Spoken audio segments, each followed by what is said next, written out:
The narrative surrounding the Denver Nuggets entering this season was messy at best and downright catastrophic at worst. What was once considered one of the league's most stable championship cores suddenly felt like it was teetering on the edge of collapse. With just 3 games remaining in last year's regular season, Denver made a move that sent shockwaves across the NBA. They fired Michael Malone. This wasn't just any coach being let go. Michael Malone was the architect of the 2023 championship. He had been with the organization since 2015. He survived multiple rebuilds, roster overhauls, playoff heartbreaks, and years of skepticism before finally delivering Denver its first NBA title. And just like that, he was gone. The timing alone raised eyebrows. 3 games left. Playoff positioning still at stake. A championship core still intact. Around the league, executives, analysts, and players all asked the same question. What are the Nuggets doing? The franchise promoted from within, handing the reins to David Adelman, the longtime offensive coordinator and son of legendary coach Rick Adelman. While Adelman was respected internally, he had never been a head coach at any level. No prior experience running a locker room through the highs and lows of an entire season. No proven resume managing egos, injuries, or playoff pressure as the man in charge. Critics pounced immediately. Had Denver just panicked? Had ownership overreacted? Had they destroyed their championship window in the most Denver way imaginable? At the time, most people assumed the Nuggets were headed for regression. Best case scenario, they would tread water. Worst case, they would slide down the standings and quietly fade from contender status. Before we go any further, here's an honest question. Did you think the Nuggets would be sitting second in the Western Conference right now after everything they've been through? Because if you did, you're in a very small minority. And if you didn't, you're not alone. Fast forward to today, and Denver occupies second place in what might be the most competitive Western Conference we've seen in years. They're doing it under circumstances that make the record even more remarkable. Through 41 games, the Nuggets have played just 10 games with a fully healthy rotation. 10 out of 41. Let that sink in. When Nikola Jokic went down with a hyperextended left knee in late December, the basketball world collectively held its breath. Without their 3-time MVP, the engine of everything they do offensively, most analysts predicted disaster. The Thunder would surge. The Spurs would pass them. Denver would be fighting just to stay in the playoff picture by the time Jokic returned. That never happened. Instead, something unexpected and frankly beautiful emerged from the chaos. The Nuggets went 4-5 in Jokic's first 9 games missed. On the surface, that sounds mediocre. But context matters. During that stretch, Denver was missing 5 of their top 8 scorers at various points. Christian Braun went down with an ankle injury. Cam Johnson, the centerpiece of the Michael Porter Jr. trade, suffered a knee issue. Aaron Gordon battled hamstring problems. Jamal Murray missed time with ankle soreness. At one point, the Nuggets were rolling out lineups that wouldn't sniff the rotation on a healthy roster. And yet, they kept winning games against legitimate contenders. This is where David Adelman deserves far more credit than most casual fans realize.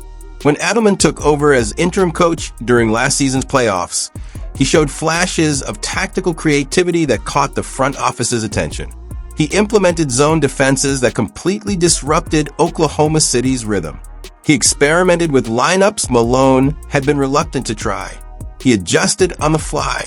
But being an interim coach in short bursts is very different from running a team from training camp through an entire season. Adelman entered this year with a clear vision. One word echoed throughout training camp in San Diego: defense. Last season, Denver ranked 21st in defensive rating, their worst mark since before the Jokic era truly began. For a team with championship aspirations, that was unacceptable. So Adelman made it his priority. He brought in Jared Dudley, a defensive-minded assistant widely respected for his basketball IQ and teaching ability. Together, they set out to completely reshape Denver's defensive identity. The results have been staggering. The Nuggets jumped from 21st in defensive rating to 4th in the entire NBA.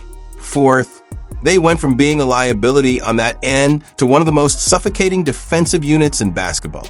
This isn't just about effort, though effort is part of it. It's about scheme. Adelman and Dudley installed a system built on versatility and unpredictability. One possession, Denver might play traditional drop coverage. The next, they're switching everything. Then they'll throw out extended zone looks, something Malone rarely used. Opposing offenses are forced to think, adjust, and make quick decisions. Against elite teams, that matters. What makes this even more impressive is that Denver has managed to be elite on both ends of the floor simultaneously. That's something only truly special teams can pull off. Offensively, the numbers are almost absurd.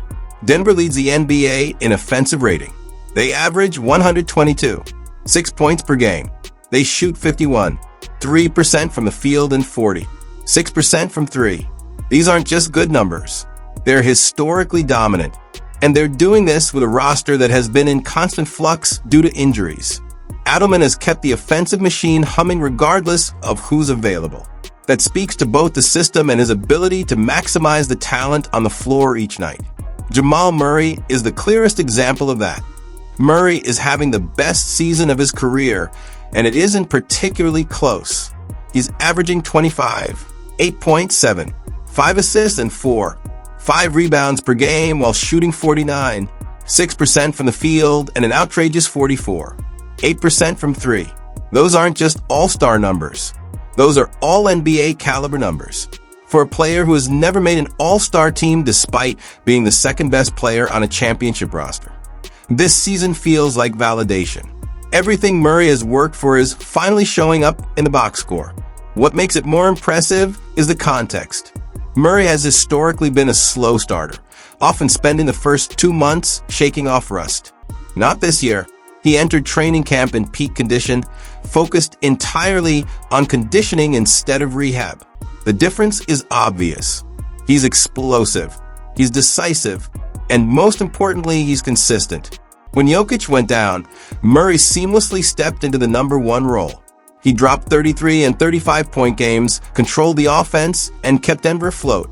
For the first time in years, Murray is being discussed as a lock for the All-Star game. If it happens, Jokic will finally have an All-Star teammate in Denver. Think about that. Nikola Jokic is a 3-time MVP and arguably the best player in the world. And yet, he's never played alongside another All-Star in Denver. Every other superstar gets help. Jokic hasn't, until now. And if Murray represents evolution, Peyton Watson represents revolution.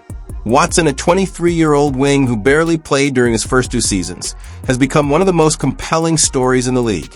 Over a 10-game stretch in mid-January, he averaged 22. 3 points, 6. 2 rebounds, 2. 7 assists, 2 made threes, 1. 3 steals, and 1 block per game. He did it on 51. 3% shooting from the field and 41. 7% from 3. Those are star-level numbers.